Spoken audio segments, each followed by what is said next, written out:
So I am here going to discuss a solution for a term to teach you, that is enthalpy of polymerization.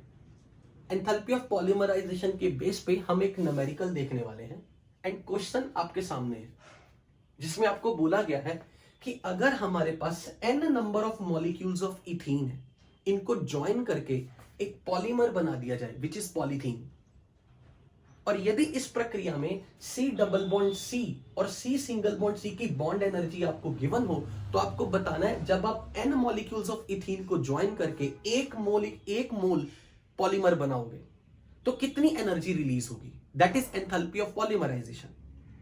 To form 1 mole polymer from n number of molecules of monomer, क्योंकि monomers join होके polymer बनाते, तो एक mole polymer बनाना from n number of molecules of the monomer, how much energy is released or absorbed, that enthalpy is called energy released or absorbed, that is called enthalpy of polymerization.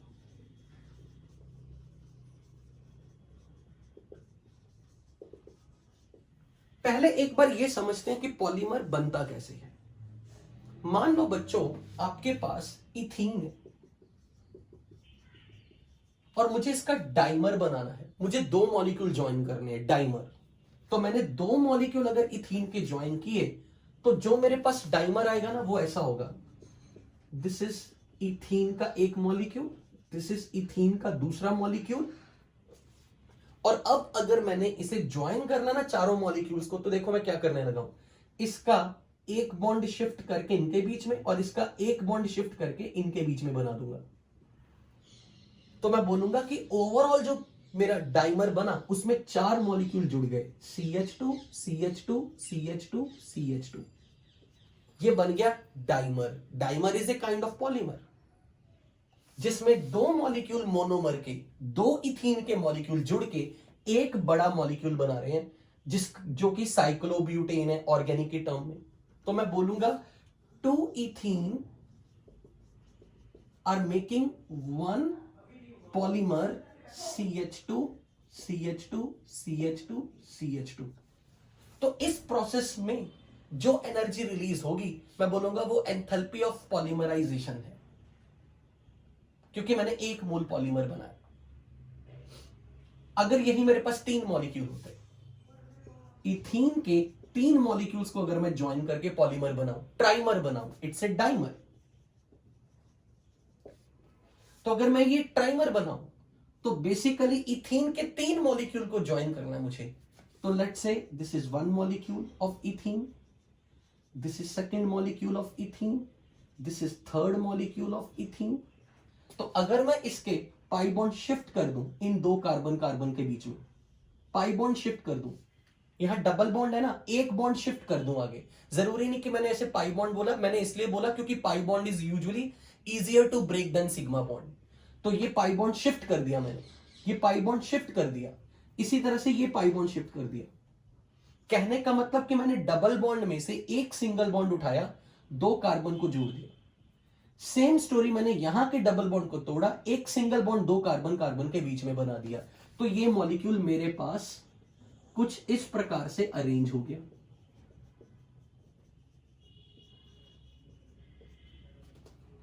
यानी कि CH2 CH2 के 3 unit जुड़ गए आपस में, जिसको दिखाने के लिए मैं क्या बोल सकता हूं, 3 molecules of ethene joint to form CH2 CH2 thrice.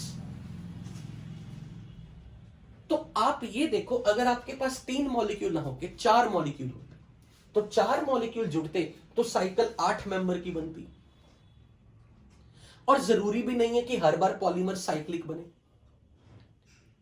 पर अगर सपोज करो ये साइक्लिक पॉलीमर बनता, साइक्लिक पॉलीमर, तो आप ये चीज समझ रहे हो. देखो मैंने, अगर मेरे पास 2 इथीन के मॉलिक्यूल है ना, अगर मुझे ये हिसाब किताब करना हो कि मैंने कौन कौन सा बॉन्ड ब्रेक किया और कौन कौन सा बॉन्ड बनाया, अगर कोई मुझे कहे ना इस प्रोसेस में कितनी एनर्जी रिलीज हुई या अब्सॉर्ब हुई, मैं कहता मैंने 2 डबल बॉन्ड तोड़े, 2 डबल बॉन्ड तोड़े और 1 2 3 4 सिंगल बॉन्ड बना दिए कार्बन कार्बन के. यानी कि इथीन के डाइमर से पॉलीमर इथीन के दो मॉलिक्यूल को ज्वाइन करके डाइमर बनाते वक्त मैंने डबल बॉन्ड की संख्या कितनी तोड़ी? 2 डबल बॉन्ड तोड़े। और बदले में मैंने कितने सिंगल बॉन्ड बनाए? 1 2 3 4। यानी कि जितने डबल बॉन्ड मैं तोड़ रहा हूं उसके डबल संख्या में सिंगल बॉन्ड बना रहा हूं। तो मुझे बोलना पड़ेगा जो एनर्जी रिलीज या एब्सॉर्ब होगी वो होगी 2 times bond energy for C double bond C, क्योंकि bond breaking is endothermic, minus bond energy of C single bond C into 4। यानी कि मैंने 2 डबल बॉन्ड तोड़े और डबल बॉन्ड तोड़ने के लिए एनर्जी इज रिक्वायर्ड, तो plus sign, bond dissociation is endothermic, और बदले में मैंने 1 2 3 4 सिंगल बॉन्ड बनाए कार्बन कार्बन के, तो -4 time bond energy of C single bond C. तो ये जो टोटल एनर्जी है, आपको ये वैल्यूज गिवन है 591 और 331। तो अगर कोई मुझे ये कह दे कि ये वैल्यू 2 इंटू 591 -4 इंटू 331, मैं ये कहता ये टोटल एंथैल्पी ऑफ पॉलीमराइजेशन है for 2 molecules of ethene. 2 molecules के इथीन को जोड़ने के लिए टोटल एनर्जी जितनी भी यहां से रिलीज या एब्जॉर्ब होगी वो आप दिखा सकते हो। मैं बोलूंगा वो एंथैल्पी ऑफ पॉलीमराइजेशन है फॉर 2 मोल इथीन। सपोज यही चीज मुझे 3 मॉलिक्यूल को ज्वाइन करना था, 3 इथीन के मॉलिक्यूल को, तो मैंने यहां से सपोज करो मैं ये बोलूंगा कि मुझे इससे अगर ये बनाना है तो यहां पहले डबल बॉन्ड ब्रेक करूंगा सारे, तो मुझे 3 बार कार्बन कार्बन डबल बॉन्ड तोड़ना पड़ा। 3 कार्बन कार्बन डबल बॉन्ड तोड़ के मैंने कितने सिंगल बॉन्ड बनाए? 1 2 3 4 5 6। मतलब जितने डबल बॉन्ड आप संख्या में तोड़ रहे हो उसके डबल संख्या में सिंगल बॉन्ड जोड़ रहे हो। तो मैं ऐसे केस में कहता कि जो एनर्जी रिलीज या एब्सॉर्ब हो रही है वो 3 times bond energy of carbon carbon double bond है, -6 times bond energy of carbon carbon single bond है। और ये जो भी एनर्जी रिलीज हो रही है वो 3 मॉलिक्यूल के 3 मोल इथीन को जोड़ने के लिए, ट्राइमर बनाने के लिए हो रही है।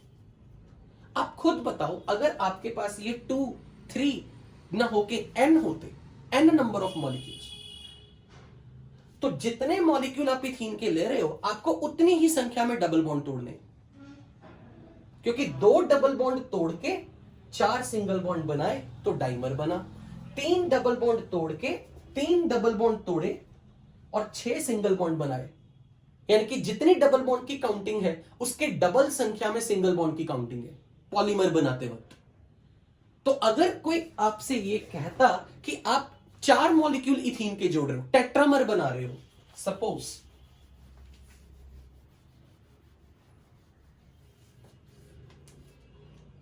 four molecules of ethene are joining to form tetramer, CH2 CH2 CH2 CH2 CH2 CH2 CH2 CH2 and joining them। तो बेसिकली आपने क्या किया? 4 इथीन के मॉलिक्यूल लिए,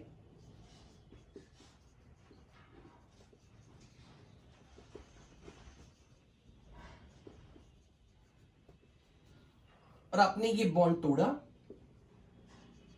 4 मॉलिक्यूल, और बदले में यहां सबको सिंगल बॉन्ड से जोड़ दिया।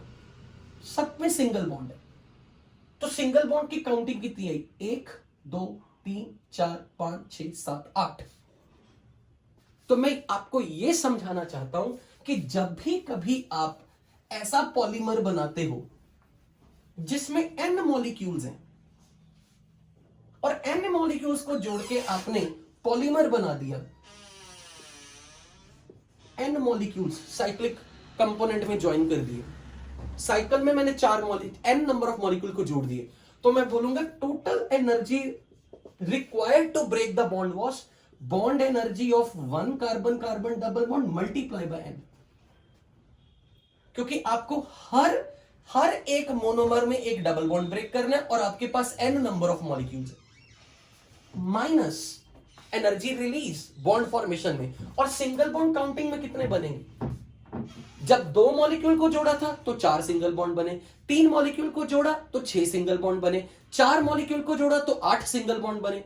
तो कुछ पैटर्न समझ में आ रहा है। एन मॉलिक्यूल्स में को ज्वाइन करना है तो टोटल सिंगल बॉन्ड आपके पास कितने बनेंगे, 2n times bond energy for carbon carbon single bond, this much energy is released. पर आप ये देखो, मैं हर बार साइक्लिक पॉलीमर बना रहा था, उससे कोई फर्क नहीं पड़ता कि आपका पॉलीमर साइक्लिक है या फिर लीनियर चेन में है। मान लो मैं इसको ऐसे समझाता, 2 मॉलिक्यूल इथीन के लिए और मुझे इनको लीनियर पॉलीमर बनाना है, तो मैं बोलूंगा ये बॉन्ड ब्रेक करो, ये बॉन्ड ब्रेक करो और इन सबको सिंगल बॉन्ड से जोड़ दो। और इन सबको सिंगल बॉन्ड से जोड़ने का मतलब CH2 सिंगल बॉन्ड CH2, अब इनके बीच में भी बॉन्ड बनाया CH2 CH2, लेकिन कार्बन के 4 बॉन्ड तो पूरे करने हैं ना पॉलीमर में, तो कार्बन के 2 हाइड्रोजन के साथ बॉन्ड, एक सिंगल बॉन्ड, एक बॉन्ड किसी थर्ड मॉलिक्यूल के साथ, एक बॉन्ड किसी फोर्थ मॉलिक्यूल के साथ। यानी कि हर बार जब आप 2 मॉलिक्यूल ज्वाइन कर रहे हो तो आपको थर्ड और फोर्थ तो काउंट करना पड़ेगा, क्योंकि ये वाला बॉन्ड किसी थर्ड मॉलिक्यूल से बनेगा, ये वाला बॉन्ड किसी फोर्थ मॉलिक्यूल से बनेगा। तो जब आप कोई भी पॉलीमर की लीनियर चेन बनाते हो तो एक्चुअल में आप क्या कर रहे हो, आप ये कह रहे हो कि ये कार्बन कार्बन का बॉन्ड 2 CH2 CH2 के बीच में है और इस बॉन्ड में इस कार्बन की कंट्रीब्यूशन हाफ है और इस बॉन्ड को बनाने में इसका कंट्रीब्यूशन हाफ है, क्योंकि ऐसे बहुत सारे CH2 CH2 यूनिट्स हैं, जैसे एक CH2 CH2 यूनिट, दूसरा CH2 CH2 यूनिट, ऐसे तीसरा CH2 CH2 यूनिट, चौथा CH2 CH2 unit. Let's say जैसे मैंने यहां आपके सामने एक ड्राइंग बनाई है, मैंने 4 इथीन के मॉलिक्यूल ज्वाइन करके एक चेन बना दी, लॉन्ग चेन पॉलीमर। अब मैं बोलूंगा कि अगर ये CH2 CH2 यूनिट एक है, इसका एक कार्बन है, तो दूसरा CH2 CH2 यूनिट में भी तो ये कार्बन कॉमन है, यानी कि अब इस कार्बन को 2 बार काउंट कर रहे हो, तो मैं कहूंगा कि इसका कंट्रीब्यूशन इस बॉन्ड में हाफ है। इस सिंगल बॉन्ड को जो आप देख रहे हो ना, इस सिंगल बॉन्ड को जो आप देख रहे हो, इसमें इसकी कंट्रीब्यूशन हाफ है और इस सिंगल बॉन्ड को बनाने में इसकी कंट्रीब्यूशन हाफ है, क्योंकि ये CH2 2 मोनोमर में कॉमन काउंट हो गया 2 बार। तो एक CH2 के लिए कितने बॉन्ड काउंट करने पड़ गए, हाफ हाफ, यानी कि 1। और अगर आपने 4 मॉलिक्यूल इथीन के जोड़े तो आपके पास काउंटिंग में कितने CH2 हैं, 1 2 3 4 5 6 7 8। तो पर CH2, for each CH2 you have to count 1 bond, 1 single bond, क्योंकि ये CH2 इस मोनोमर का भी पार्ट है CH2 और ये CH2 इस मोनोमर का भी पार्ट है, तो ये CH2 तो कॉमन हो गया ना 2 मोनोमर का। इसका मतलब इस CH2 की कंट्रीब्यूशन इस मोनोमर के लिए तो हाफ है इस सिंगल बॉन्ड को बनाने में, इस CH2 की कंट्रीब्यूशन इस सिंगल बॉन्ड को बनाने में भी हाफ है। तो पर CH2, for every CH2 how many carbon carbon single bond are there, half and half 1। और अगर आपके पास 8 मॉलिक्यूल ज्वाइन हो गए, 8 CH2 ज्वाइन हो गए, तो for every 8 there should be counted, single bond में उसकी कंट्रीब्यूशन 1 काउंट करूं तो मैं बोलूंगा इस पूरी चेन में जिसमें 8 CH2 यूनिट है, there are 8 single bond, 8 carbon carbon single bond. जिसको सिखाने के लिए मैंने आपको हेल्प ली, साइक्लिक पॉलीमर बना के दिखाया, क्योंकि बच्चों को इसमें बहुत कंफ्यूजन होता है, सर जब आप डबल बॉन्ड की काउंटिंग कर रहे हो तो आप n लिख रहे हो और सिंगल बॉन्ड की काउंटिंग में डबल क्यों कर रहे हो। तो मैं डबल इसलिए कर रहा हूं क्योंकि जब आप 2 मॉलिक्यूल्स में ये डबल बॉन्ड ब्रेक करते हो तो ये तो दिखता है कि 2 बॉन्ड तोड़े, पर सिंगल बॉन्ड कितने जोड़े, मैं कहूंगा 1 1, ये 2, ये 3, लेकिन ये हाफ, ये हाफ। अब आप पूछोगे हाफ हाफ क्यों, मैं कहूंगा क्योंकि ये CH2 इस मोनोमर का पार्ट भी है और ये CH2 इस मोनोमर का पार्ट भी है। तो पर CH2, इस CH2 की काउंटिंग तो आपने 2 बार कर दी, तो इस CH2 के लिए इस सिंगल बॉन्ड को बनाने में कंट्रीब्यूशन हाफ, इस CH2 को इधर का सिंगल बॉन्ड बनाने में इसका कंट्रीब्यूशन इस सिंगल बॉन्ड को बनाने में हाफ। तो for CH2 total single bond should be counted as 1, half plus half 1। और टोटल CH2 कितने, 1 2 3 4, तो मैं बोलूंगा टोटल सिंगल बॉन्ड मुझे 4 बनाने पड़े। जिसको आप ऐसे समझ सकते हो, 1 single bond, second single bond, third single bond, half half. और अगर आपको ऐसे ना समझ आए तो आप इसको साइकिल बना के देख लो। तो बोलूंगा 1 2 3 4, तो टोटल 4 सिंगल बॉन्ड। सो कहने का यह मतलब है कि डबल बॉन्ड की काउंटिंग आप जितनी संख्या में कर रहे हो, सिंगल बॉन्ड उससे डबल बनेंगे, डबल काउंटिंग में बनेंगे। पर अब अगर मैं सवाल में देखूं आपको क्या पूछा है, कैलकुलेट एंथैल्पी ऑफ पॉलीमराइजेशन पर मोल ऑफ इथीन। पर मोल ऑफ इथीन का मतलब कि अगर आपके पास n मॉलिक्यूल्स जोड़े ना, तो आपने जो एनर्जी की टोटल काउंटिंग की, कितनी काउंटिंग की,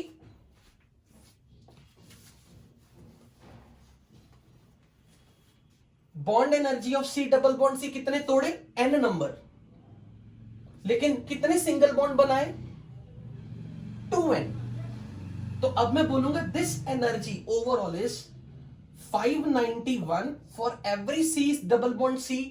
to break every C double bond C you need 591 kilocalorie per mole of double bond and you have n moles of double bond.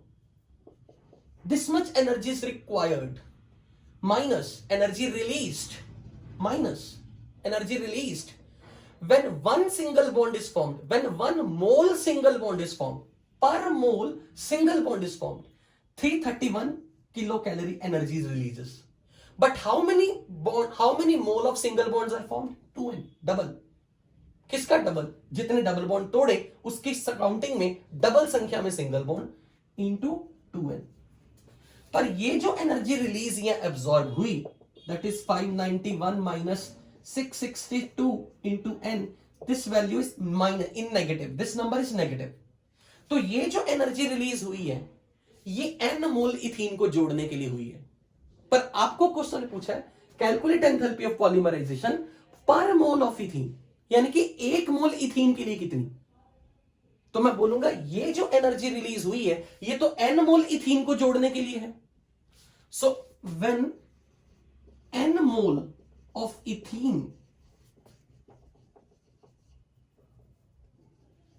undergoes polymerization,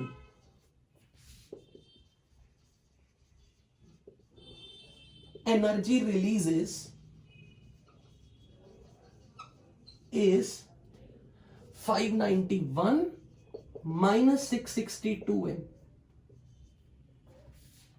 and for per mole of ethene, for 1 mole of ethene, so total enthalpy of polymerization per mole of ethene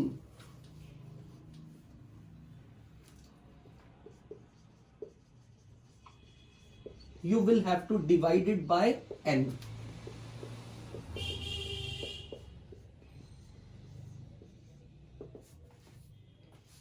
So now I will have to divide it by n, क्योंकि मुझे 1 मोल ethene के लिए पूछी है energy कितनी release होगी। Calculate enthalpy of polymerisation, this is this. Now per mole of ethene, this energy release is for n moles of ethene. Then for single mole of ethene, you have to divide by n. And based on this, now you have to try on very serious note, question number X10 from exercise 2 part 1 in the sheet of thermochemistry. And now you have to tell me that whether you would be able to solve that question or not.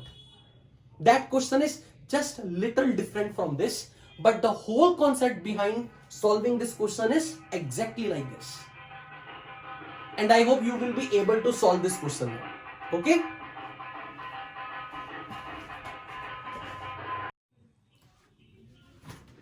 So here I am going to discuss another problem which is in exercise 3 part 1 question number 6 in the sheet of thermochemistry.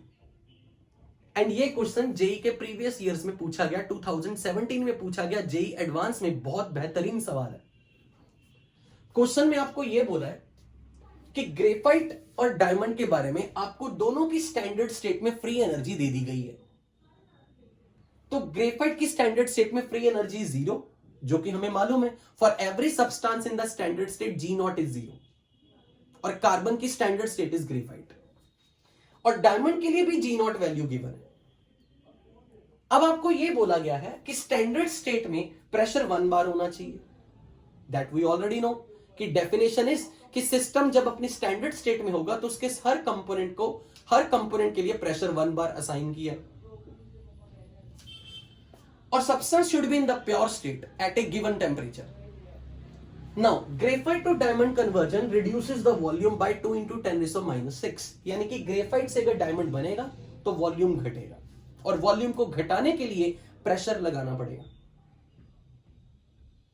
तो अब आपसे यह पूछा है कि यदि हम इस ग्रेफाइट से डायमंड की कन्वर्जन को आइसोथर्मली करवाएं, यानी कि कांस्टेंट टेम्परेचर पे 298 केल्विन कांस्टेंट टेम्परेचर पे अगर मुझे ग्रेफाइट से डायमंड को कन्वर्ट करना है, तो मैं प्रेशर की कितनी वैल्यू मेंटेन करूं, प्रेशर को कितना बढ़ाऊं ताकि ये रिएक्शन फिर से इक्विलिब्रियम पे आ जाए.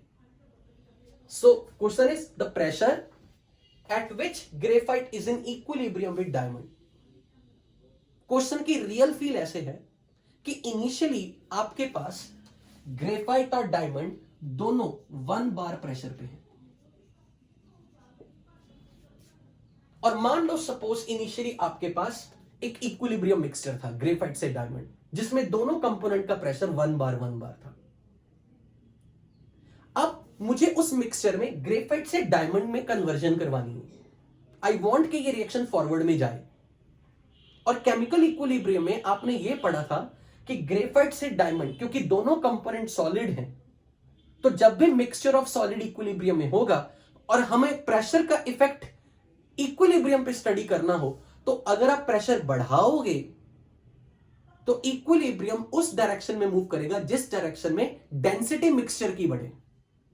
यानी कि अगर आपके पास एक कंटेनर है, उस कंटेनर में ग्रेफाइट और डायमंड आपस में इक्विलिब्रियम में है, graphite and diamond both are in solid form, they are in equilibrium initially and both are in standard state 1 बार. और उस समय इक्विलिब्रियम पे यहां पर प्रेशर 1 बार है. अब अगर मैंने यहां से बाहर से प्रेशर बढ़ाया,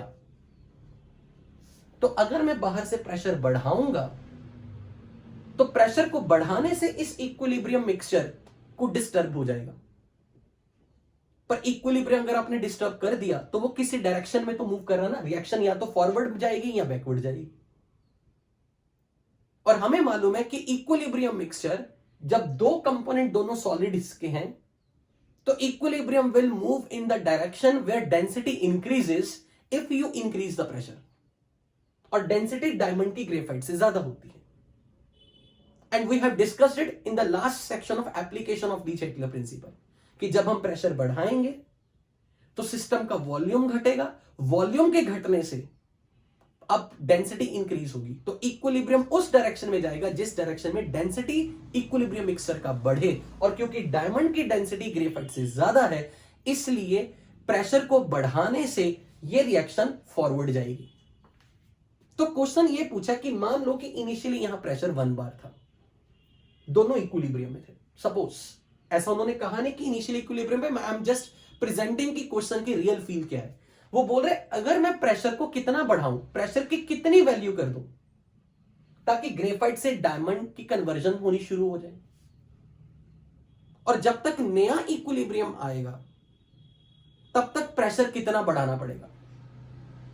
यानी कि इक्विलिब्रियम जब मैंने यहां से प्रेशर बढ़ाया, प्रेशर को 1 बार से मैं प्रेशर को कितना बढ़ा दूं ताकि जब नया इक्विलिब्रियम फिर से एस्टेब्लिश हो तब तक ग्रेफाइट से डायमंड कन्वर्जन हो चुकी हो. तो हमें बेसिकली यह बताना है कि at new equilibrium when graphite has been now reduced in its quantity and diamond बन चुका है, तो ऐसा करने के लिए प्रेशर को कितना बढ़ाना पड़ेगा फ्रॉम इट्स स्टैंडर्ड स्टेट. तो अब इस क्वेश्चन को करने के लिए हम जो लॉजिक समझने वाले, that is really indeed a very beautiful lesson. अगर आपको याद हो तो आपको यह पता है हमने क्लास में एक बार इक्वेशन डिराइव की थी, dg is vdp minus sdp, और क्योंकि प्रोसेस आइसोथर्मली करवाई जा रही है, आइसोथर्मल, तो डेफिनेटली dt 0 है. अब आप ये देखो कि dg यानी कि g का वेरिएशन किस पे डिपेंड करता है? प्रेशर पे। तो अगर मैं प्रेशर को चेंज करूंगा तो g वैल्यू चेंज होगी। अब अगर मैं इस इक्वेशन को इंटीग्रेट करूं, सपोज मैं ये कहूं कि मेरा कोई भी कंपोनेंट, चाहे ग्रेफाइट हो, चाहे डायमंड हो, चाहे कोई भी मिक्सचर का कंपोनेंट, अगर इनिशियली वो स्टैंडर्ड स्टेट में था जब उसका प्रेशर 1 बार है, तो अगर मैंने उसके ऊपर प्रेशर बढ़ाया तो उस कंपोनेंट का जी कैसे चेंज होगा? किसी भी कंपोनेंट के लिए, चाहे वो सॉलिड कंपोनेंट हो, लिक्विड कंपोनेंट हो, गैस कंपोनेंट हो, कोई भी कंपोनेंट हो, यदि उसके प्रेशर को मैं 1 बार से P बार तक ले जाऊं तो उसके जी की वेरिएशन कैसे आएगी, हम एक बार ये देखते हैं। तो मैं अगर इस इक्वेशन में इसे इंटीग्रेट कर दूं और ये बोलूं for any substance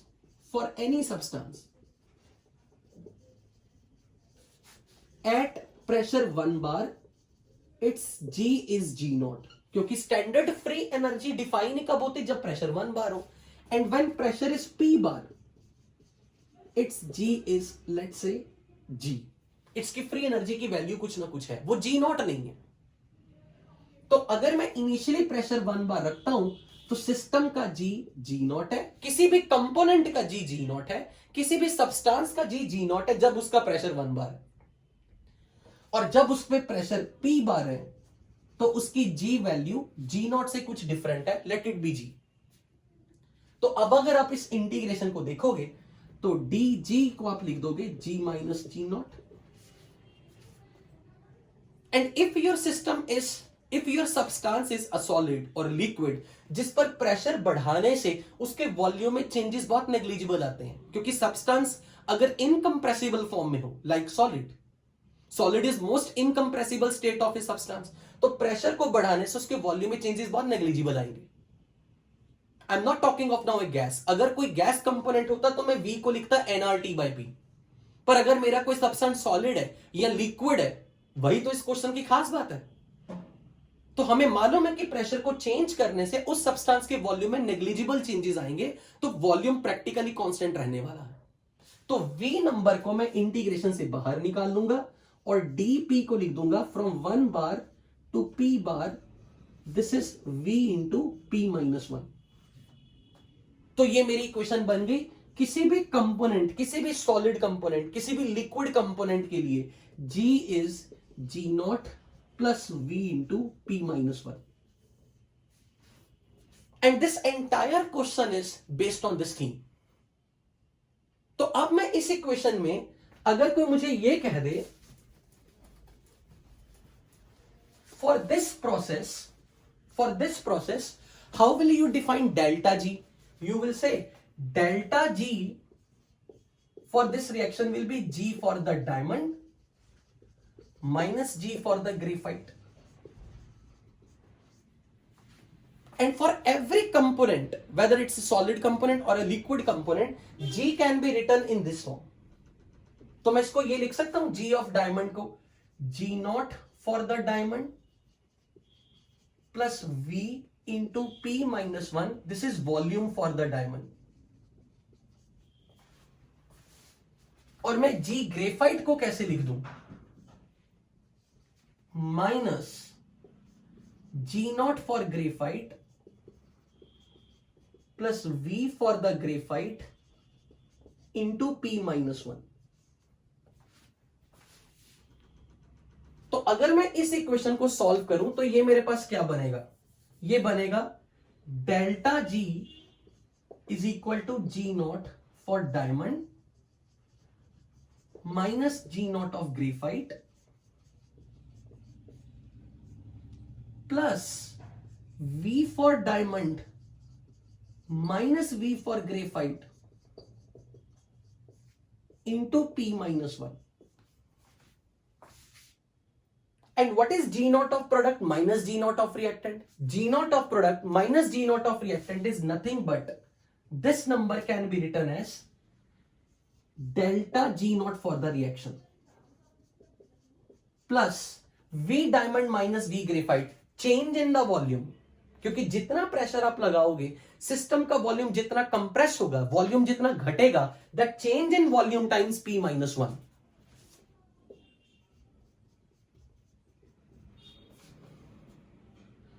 delta G nought for the reaction आपको गिवन है, क्योंकि डायमंड का भी जी नॉट गिवन है, ग्रेफाइट का भी जी नॉट गिवन है। तो G nought value for diamond is 2.9 and graphite के लिए आपको वैल्यू गिवन है, so you can calculate delta G 2.9 minus 0, but make sure this is in kilo joule.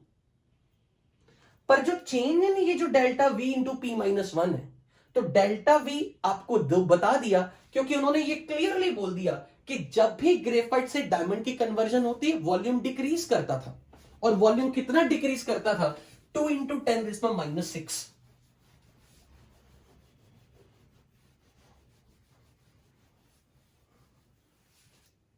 Two into 10⁻⁶ का decrement आया volume में, और ये वॉल्यूम आपको गिवन है, और प्रेशर की वैल्यू बार में रखनी है। आपको ये पी वैल्यू पूछी है, पर उन्होंने आपको लास्ट लाइन में क्या बोला, एट द न्यू इक्विलिब्रियम, यानी कि at equilibrium what value of pressure is required, and you know कि इक्विलिब्रियम पे तो डेल्टा जी 0 होगा। जब मैं प्रेशर को बढ़ा रहा था, प्रेशर को बढ़ाते बढ़ाते ग्रेफाइट से डायमंड की कन्वर्जन हुई, और जब इक्विलिब्रियम आ गया पी कांस्टेंट हो चुका है। तो जितना पी कांस्टेंट हो चुका है वो पी वैल्यू हमें पूछी गई है। तो हमें यह पता इक्विलिब्रियम पे डेल्टा जी 0 है, तो मैं यहां से ये बोल सकता हूं कि एट इक्विलिब्रियम जब डेल्टा जी 0 होगा, at equilibrium when delta G will be 0, this equation becomes delta G not of reaction is minus delta we times P minus 1, and delta G not you know 2.9 kilo joule. Now you have to put the value of delta V and you have to solve the pressure value.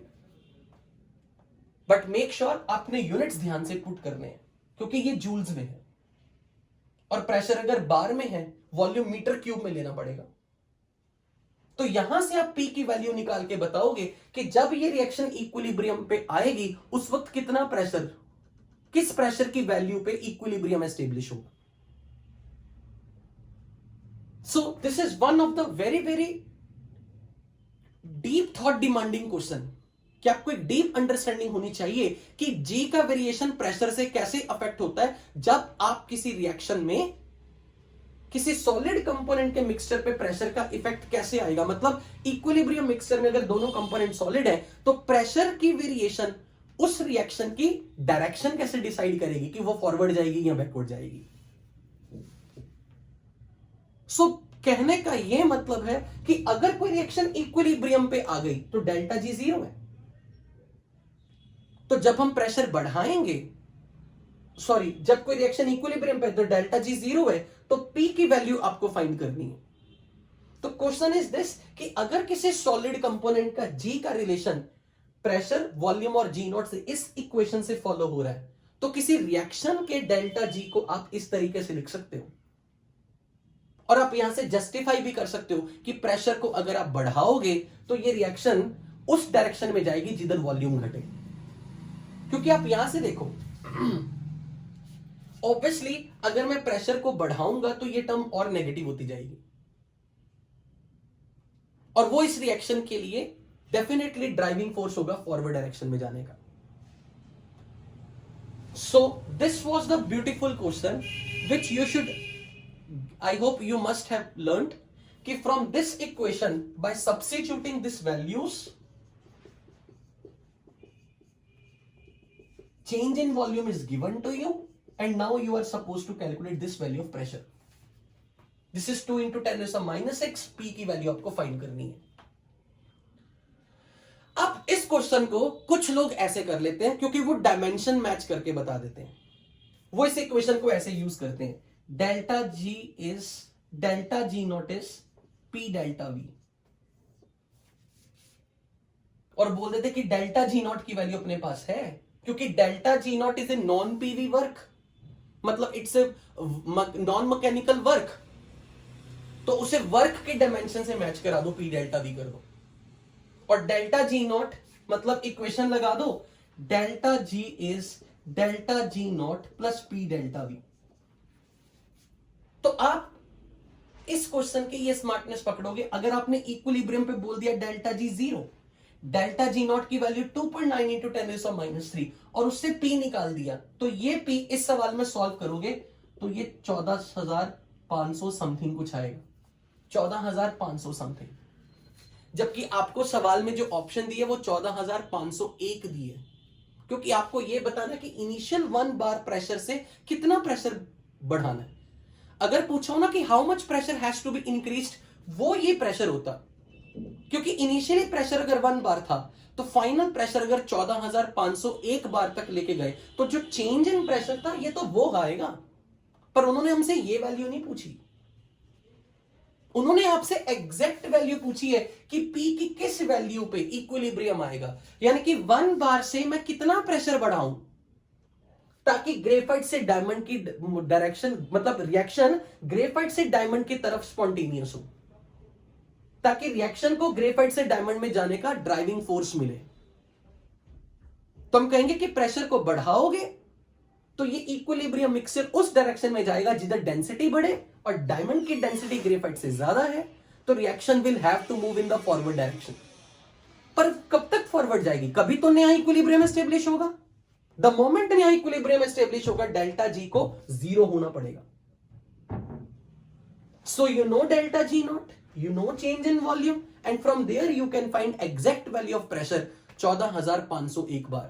क्योंकि अगर आप direct इस equation को लगाते हो, delta G is delta G not plus P delta we, I don't agree with this, क्योंकि ये P होगा what change in pressure is required, जबकि क्वेश्चन में चेंज इन प्रेशर नहीं पूछा।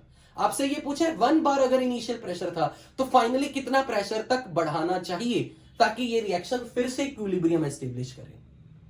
So this is the right, correct and the most accurate way to solve this question, but this is basically the application of this result dg is vdp, which help you to learn how pressure change affects the value of g। Ultimately तो g की variation ही reaction किस direction में जाएगी ये तो g का variation decide करेगा। And I hope you must have learned the concept behind this question, and this was all about this question.